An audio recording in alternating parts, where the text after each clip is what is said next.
આ બલદ શહેર છે કે જે આ શહેર શામરાજના રસ્તા ઉપર આવેલું આ શહેર છે. સૈયદ મોહમ્મદ 10મા ઇમામ અલી નક્કીના સૌથી મોટા ફરજંદ હતા.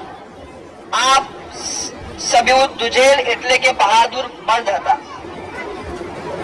આપનું લકબ અને કુનિયત અબુ જાફર થી મશહૂર છે.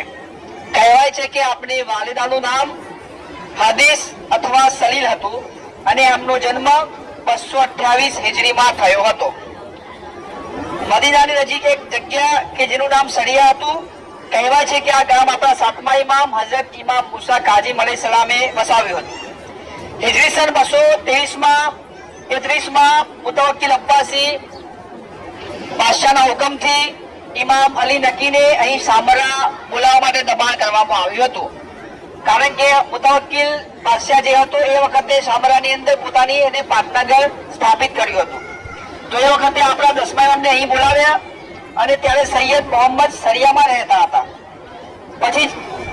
પછી ત્યારે આ પોતાના વાલિદ પાસે ગયા. તેની ઠોસ માહિતી મળતી નથી, પણ એમના હુકમથી અહીંયા આવ્યા અને આ સૈયદ મોહમ્મદ અહીંયા રહેવા સરિયામાં ત્યાં રહેતા હતા. જે જગ્યાએ એમને ગામ વસાવેલું ત્યાં મદીનાની અંદર નજીક મદીનાની. પરંતુ કહેવાય છે કે તેઓ હિજરી સન 252માં સામરાથી મદીના તરફ નીકળ્યા. કોણ? સૈયદ મોહમ્મદ. જ્યારે બલદ નામની જગ્યાએ પહોંચ્યા તો બીમારીના કારણે આપની વફાત થઈ ગઈ અને ત્યાં જ આપને દફન કરવામાં આવ્યા છે. અને બીજી એક રિવાયત આ મુજબ છે કે આપને શહીદ કરવામાં આવ્યા હતા. એનો બનાવ એવો છે કે જ્યારે ઇમામ અલી નકી અલૈહિસ્સલામ સામરામાં હતા ત્યારે મુતવક્કિલ અબ્બાસી ખલીફા આપ અલૈહિસ્સલામના પાછળ જાસૂસો મૂક્યા હતા કે સૈયદ મોહમ્મદ ઇમામના સૌથી મોટા ફરજંદ છે, એટલે કે તેઓ આગળના ઇમામ છે, તેથી તેમની જાસૂસી કરવામાં આવે. તો હિજરી સન 252માં તેઓ સામરા હતા અને ઇમામ અલૈહિસ્સલામે તેમને સામરાથી આજુબાજુ જમીનની જિમ્મેદારી આપી હતી. એટલે કે આ જગ્યા સામરા નજીક પડે છે એટલે એની જિમ્મેદારી એમને આપી હતી.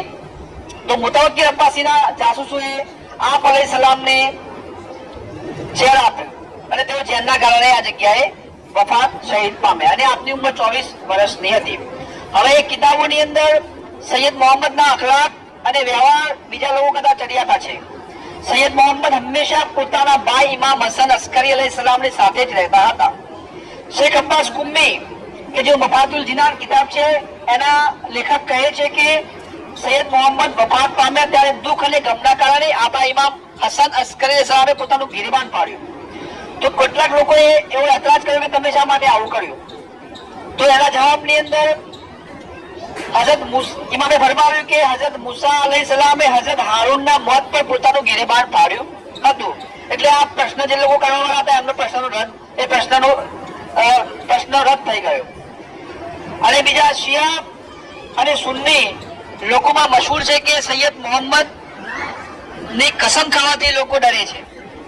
અગર કોઈ માણસ ચોરી કરી જાય તો એને કહેવામાં આવે કે ભાઈ તું તને સૈયદ મોહમ્મદ ની કસમ તું ચોરી કરી ગયો છે, તો જો ચોરી કરી ગયો હોય ને તો વસ્તુ એને પાછી આપી દે છે. એટલે કસમ ખાવાથી કોઈ અહીંયા એમની કસમ કોઈ ખાતું નથી. કારણ કે એવા જલાલત વાળા છે, મોજીજા વાળા છે, અહીંયા કોઈ વસ્તુ પડેલી હોય તો પણ વસ્તુ બહાર લઈ જઈ શકતું નથી. એટલે આ જગ્યાનો એવો મોજીજો છે.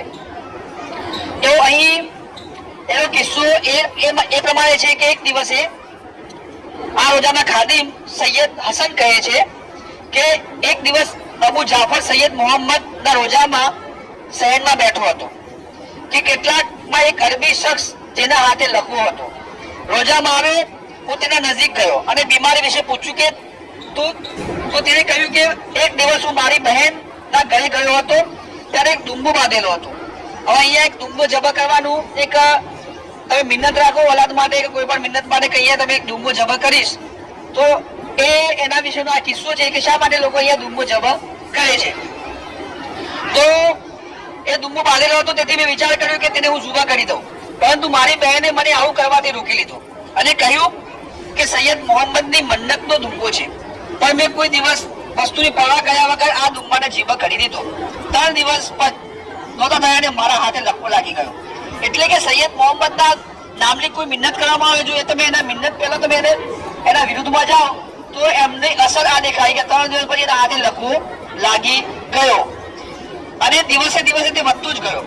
લકવાના કારણે તેનું તરફ ધ્યાન ન રહ્યું. પછી લકવાના કારણે ધ્યાન ખેંચ્યું અને હું અત્યારે સૈયદ મોહમ્મદના રોજામાં શર્મિંદગીની હાલતમાં અને શિફા માટે આ જગ્યા ઉપર આવ્યો છું. ખાદિમ બયાન કરે છે કે ત્યાર પછી તે પોતાના સાથીઓના સાથે રોજામાં દાખલ થયો. ગળગળીને અલ્લાહ સામે દુઆ માંગી. સૈયદ મોહમ્મદના સદકામાં થોડી વાર થઈ હતી કે તે બહાર આવ્યો અને તેનો હાથ સાજો થઈ ગયો. પછી તેને શુક્રનો સદ્દો અદા કર્યો અને તેની મિન્નત માની કે દર વર્ષે હું એક ડુંગો સૈયદ મોહમ્મદના તરફથી સુબહ કરીશ. ઈરાકના લોકો સૈયદ મોહમ્મદને હઝરત અબ્બાસ અલમદાર જેવા કહે છે, એમના જેવી હેસિયત ધરાવે છે.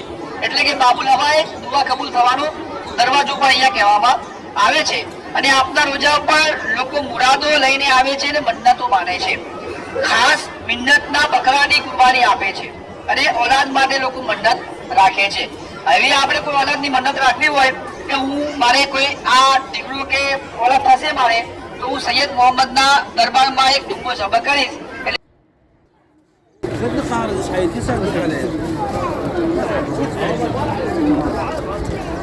Sen bir şapşayı